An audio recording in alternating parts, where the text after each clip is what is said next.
How many of you could point out an autistic kid in a crowd of people? Probably not very many of you. Autism affects 1 in every 86 children, according to autismspeaks.org.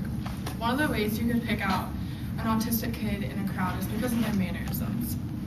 Autistic kids have a hard time being in public because they often can't stand still, they make loud noises, and they often get upset and cause scenes.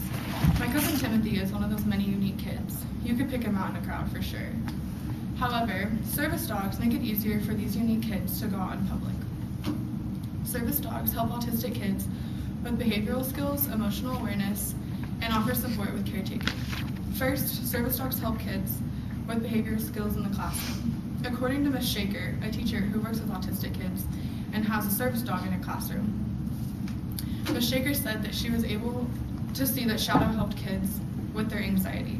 The service dogs also help with making the child feel more comfortable with their surroundings and making it easier for them to open up and create new relationships. For example, one of Ms. Shaker's students is an 11-year-old boy who is completely nonverbal. The boy only uses hand gestures to communicate with people. However, after a year of working with Shadow, the boy is now speaking some and is developing new relationships with other students and teachers. Second, service dogs help autistic kids with emotional awareness in therapy sessions. The dogs in therapy sessions help with social development, self-expression, and relationship skills.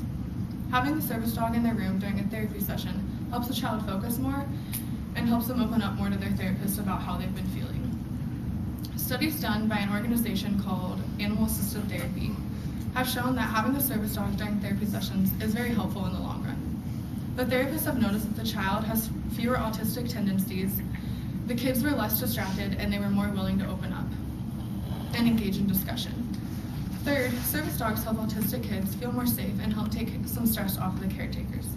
According to a poll done by autismspeaks.org, families with service dogs felt less fearful for their child's safety. The child is usually attached to the dog, or the dog is usually right by the child's side, making it harder for the kid to run away when they get upset or start throwing a tantrum. Michelle Arbogast said that she noticed her son felt more freedom and was happier in public with a service dog by his side. A 16-year-old boy at the Anderson Center of Autism had some very bad aggression problems, which added stress and pressure on his family and friends. He was completely dependent upon them to speak for him when they placed him with a dog, Duchess. The service dog, Duchess, helped his teachers and family because they could see a big change in his independence. He was able to function more independently on his own. In conclusion, all dogs have a special place in everyone's hearts, but in some special cases, they can be there to provide a child with behavioral help, emotional awareness, and can relieve stress of the care.